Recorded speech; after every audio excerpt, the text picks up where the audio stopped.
My 29M GF30F did not tell me about her previous situationship with a friend she was planning a 6-week backpacking trip with. The author of the post is listed in the description. My GF and I dated for half of 2022, then broke up. After about 1.5 years apart, we got back together last winter and have been together again for about 3 months. During that year we were apart. She had a relationship with a coworker who she was also living with. She called it a situationship. Also during that year, they backpacked several hundred miles of the PCT together. They both moved to separate cities last fall after the hike, but decided to remain friends and made plans to return to hike another several hundred miles of the PCT this upcoming summer. My GF and I started talking again last fall, about 1 month after they parted ways. While we were talking, she invited me to join them over the summer, and I planned to join for part of it, about 4 weeks.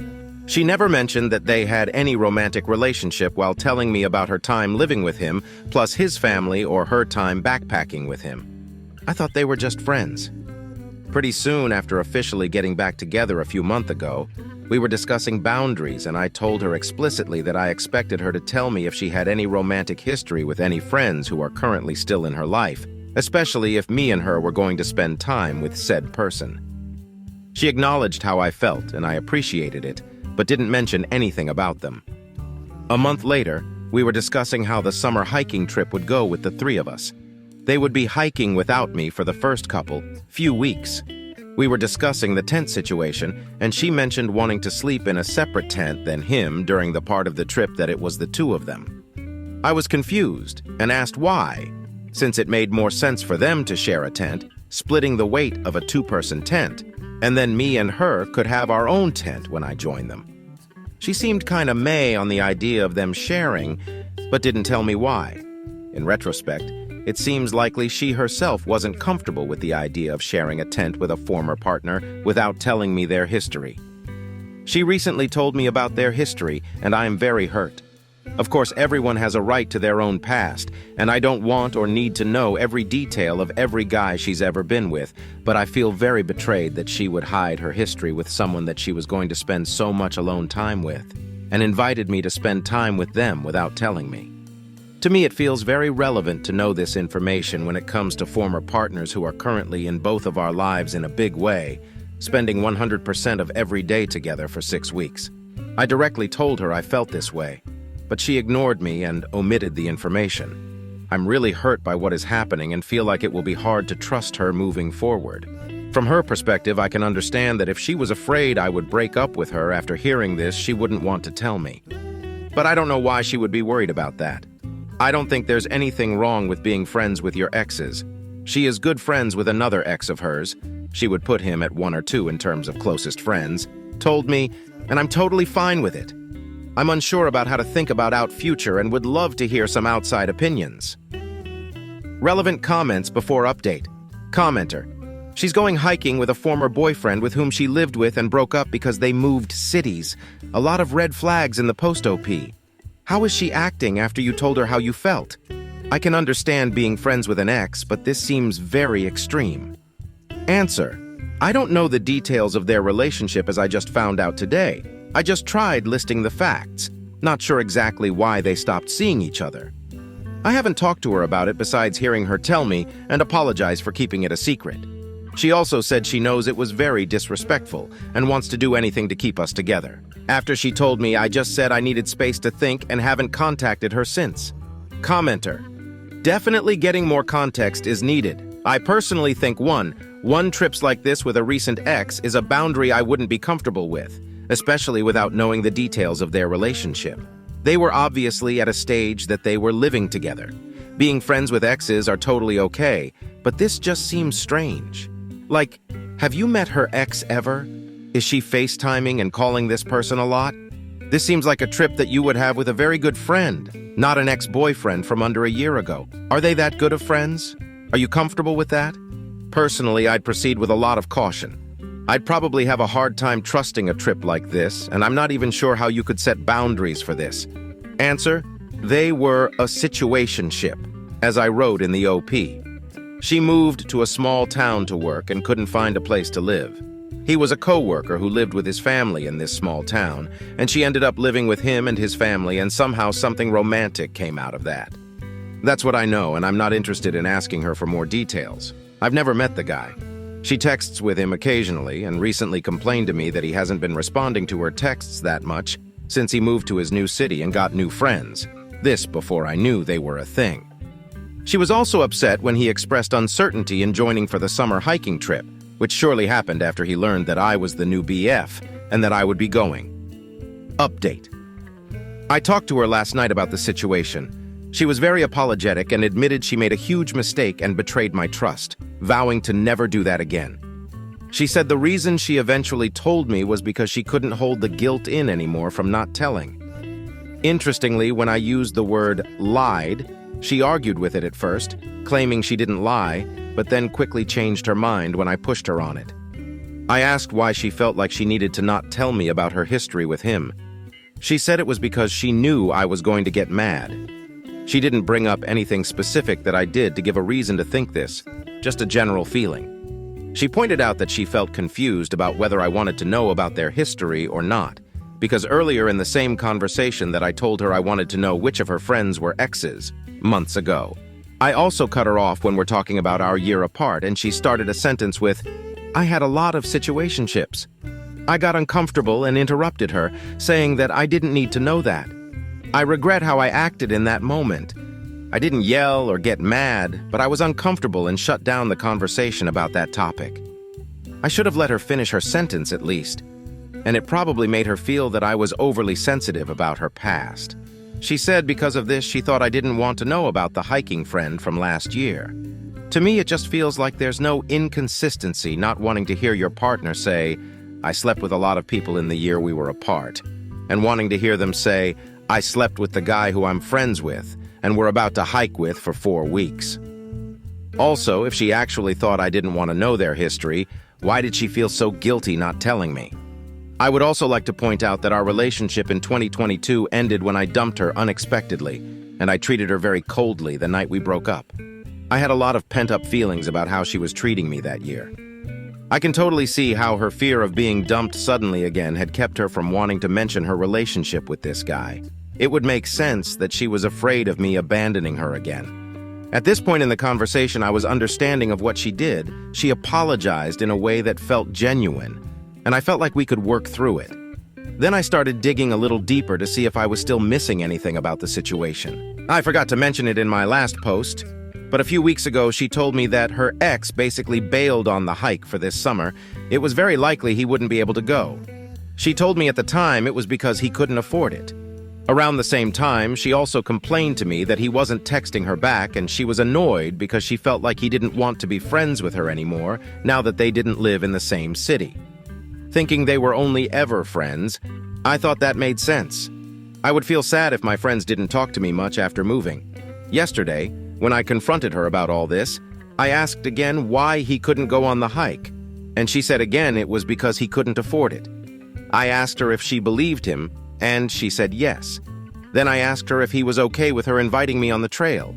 She revealed that he actually didn't like the idea of me coming, but he was mainly bailing because of money.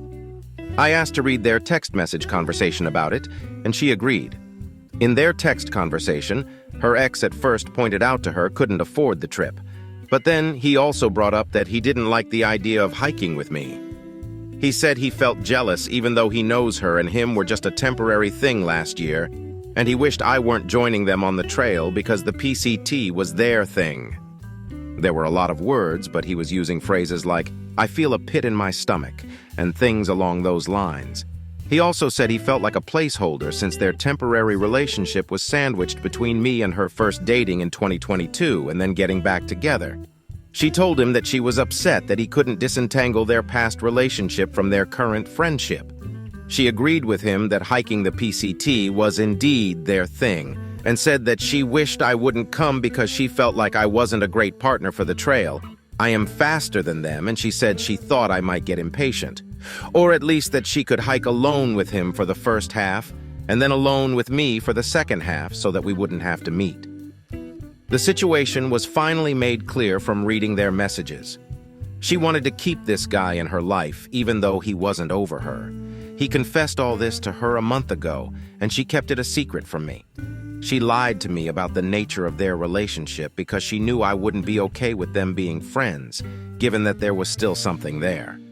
Also, a few months ago, before we were officially dating again but just talking every day, when she initially asked him if I could join their hike this summer, she didn't use my name. She just said, "my friend." This was another lie by omission, this time to her ex, to prevent him from knowing the truth about the whole situation. Obviously, eventually, she told him I was the friend, and then later he decided he didn't want to join.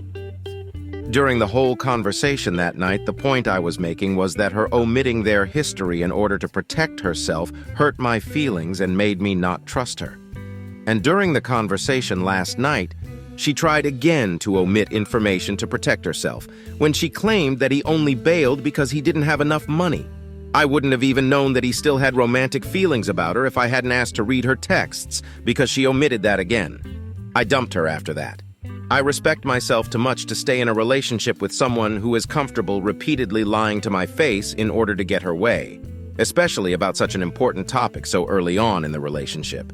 To those who gave insightful, nuanced advice, thank you.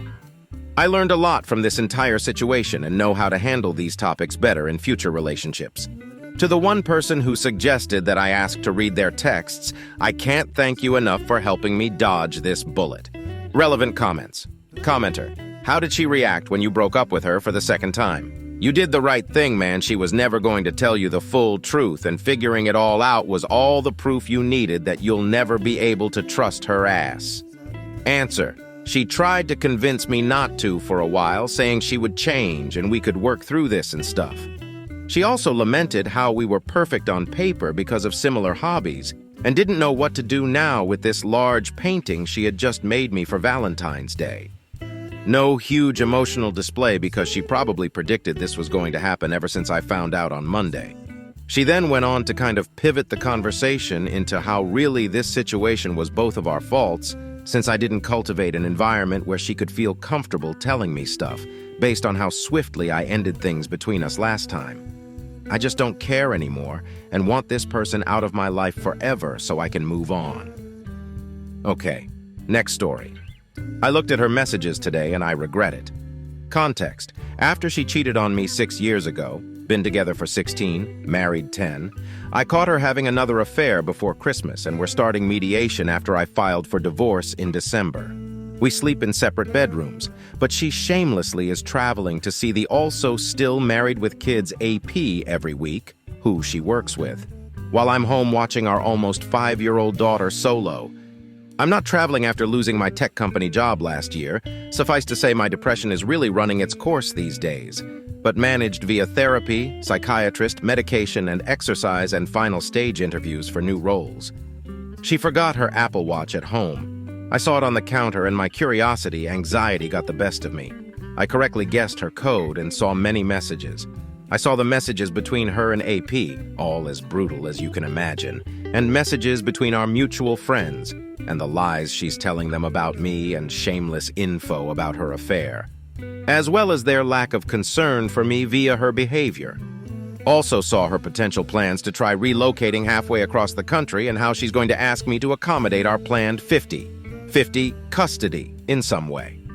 I'm not very worried about that last bit, as I don't plan to concede in any way to that idea. I know the rule of thumb response here. It's not your fault for being curious. Fuck her.